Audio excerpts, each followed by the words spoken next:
G'day everybody, welcome back to another episode of Mighty Micros. My name's Matt and today we are embarking on our journey for our TRX4M custom build.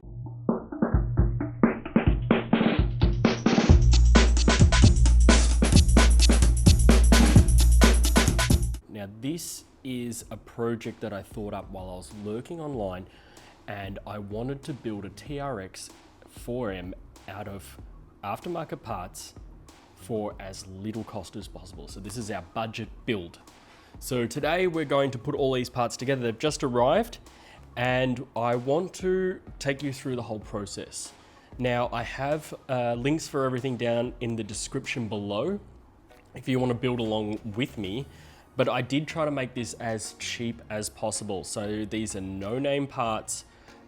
These are, I don't know if they fit together, but we're gonna try today. And hopefully at the end of it, we'll have our custom built TRX4M. Let's have a look at this. So I got a carbon fiber chassis. Well, it comes in two parts for each side with the joining bits. This is an aluminium skid plate that will join to that. Aluminium gearbox. These feel a little bit heavy, but I'm pretty sure these are aluminium links and they're solid, they're non-adjustable. CNC aluminium, and they're portal axles. And I've got the front and rear portal axles. Look at those. They look pretty cool. Okay, we've got the drive shafts. They look pretty beefy. These ones have a little brass piece inside the universal joint, so they might be a little bit heavier and help keep the LCG down. Hexes, and I have some wheels and tires in the other room, and then a Fly Sky receiver. Brass bead locks and these Trepidor looking tires. These are mad. Yes, and these 51mm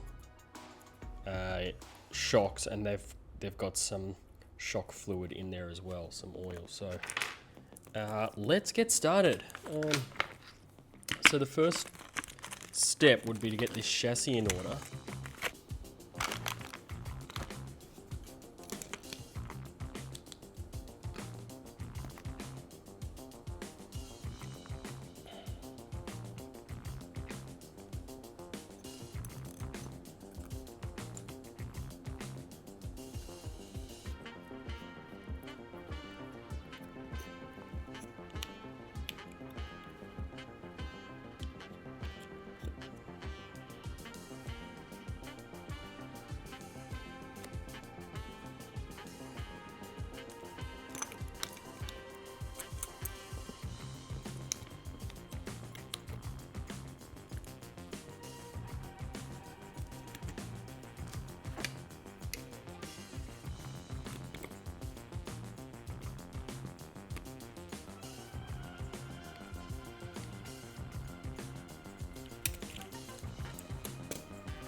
Okay, well that's in place. Let's get the other ones sorted and then we can go back and check.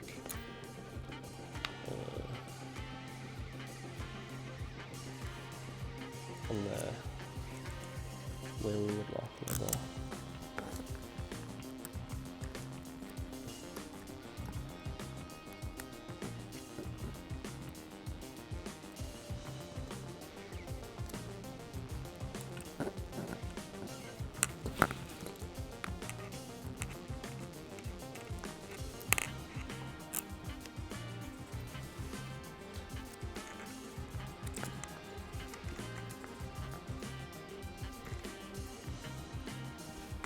So it's the smaller screw. You'll need to use the smaller one. And I suppose this is the downside of buying these cheap kits, is they don't come with instructions, and it's up to us to find out how to do it. That's okay.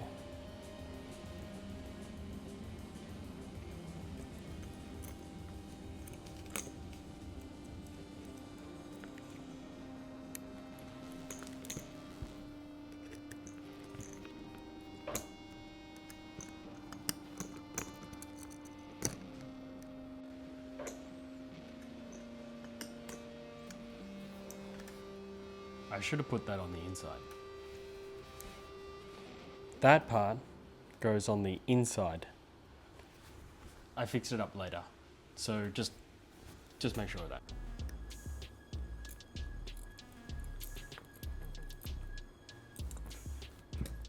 So this goes in here like this. Now there is 2 bars. There are 2 bars. One is slightly longer than the other. This is the longer one, and you use that one to do your cross brace. I'd actually liked it. Oh, it should be up the top to allow the most amount of room for some electronics to sit on that little table. But let's not.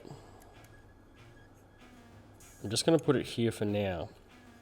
If it's used, see, it's also okay. I'm going to do it this way. So I know where I want my shocks, so I'm going to put them on. This goes in here. This goes here. Okay. Put this through here. This is how I want my shocks mounted. I'm doing the upside down shock method. And then we're on. I'm going to put this in here. This in here, like so. Okay, and then the cross brace is working. I want one of these, one of these, one of these. So first put this through. Oh, it's all going to fall apart until I get this sorted. So it's like that. Spacer. Put everything back together. A lot of moving parts here, but do you know what? Don't worry about it. We'll be fine in just a minute. Okay, that's all together. That's together. Through the hole, into there. Okay. Fasten off by fingers, and then by the screwdriver.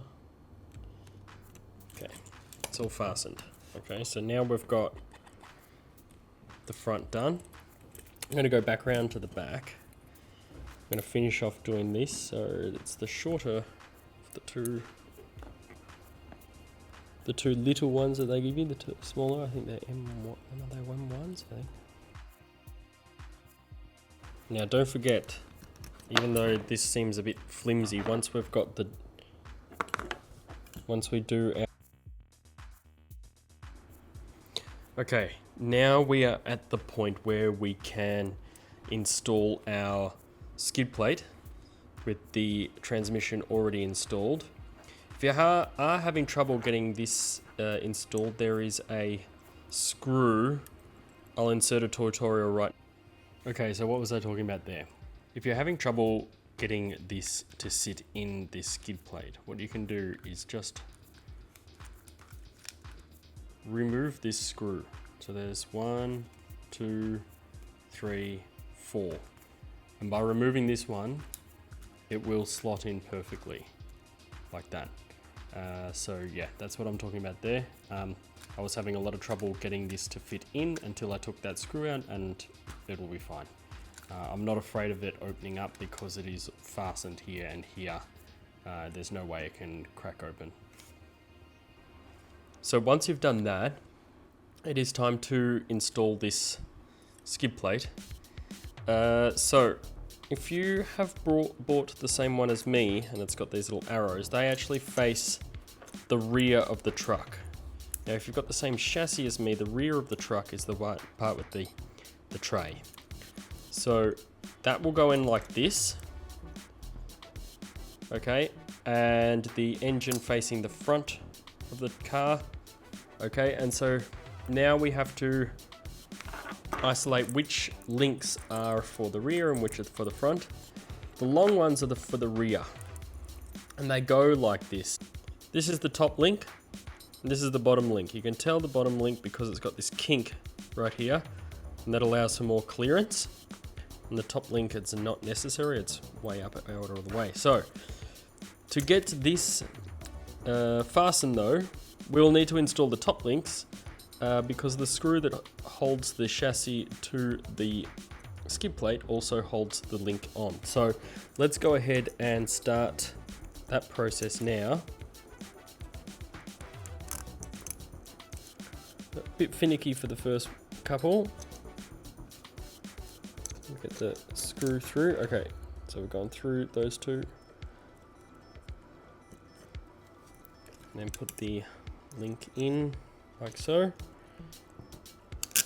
Okay, get the screw all the way through. And I will fasten this up. Okay, you can see there. Is that right? You can see? All right.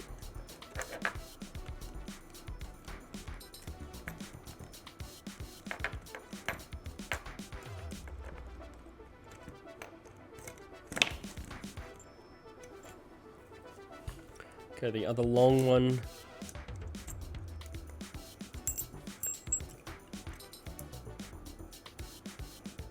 Goes in here. All right, let's get. It is a bit finicky. Oh, it's come loose. So turn that back up. Okay. So.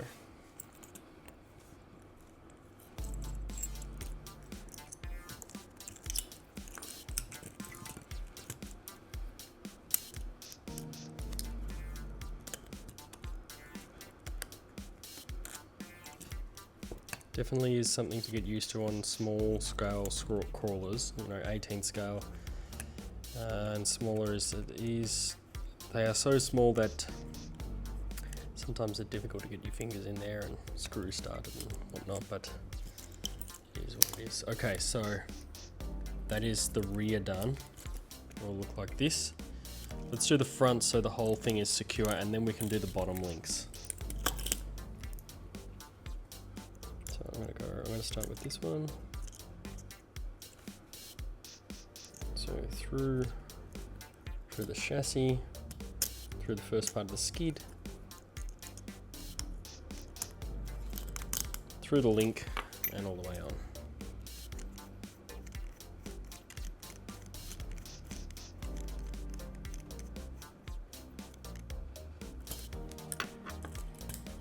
Let's do the last one.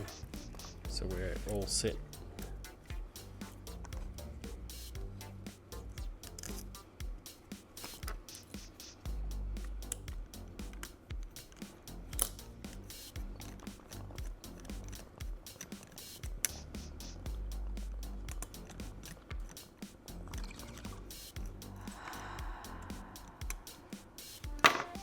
Okay, so now that that's done, we're going to get these rear bottom links on, and make sure the kink is towards the rear of the car, not near the skid. That's the correct way to do it, and that's what allows for a bit more clearance when you're going over those particularly gnarly obstacles. Oops.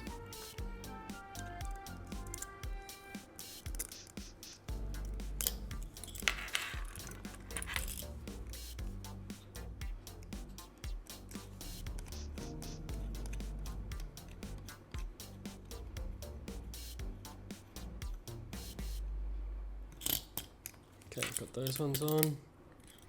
Just double check that the kink is at the back, yeah, before moving on. That is a headache to rectify later on.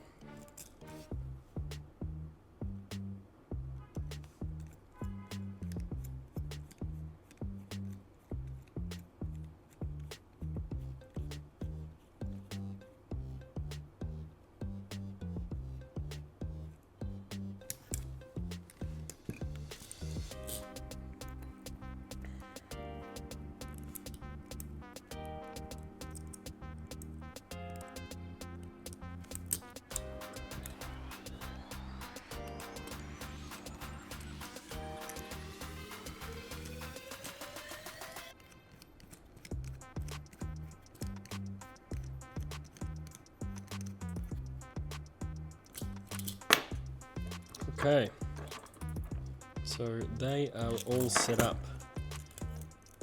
and you will be able to tell that everything fits. So I'm going to leave it there, and I will see you in the next episode. So that rounds up part 1. Part 2, we will start adding our diffs. So I would encourage you to click on the next episode and continue watching.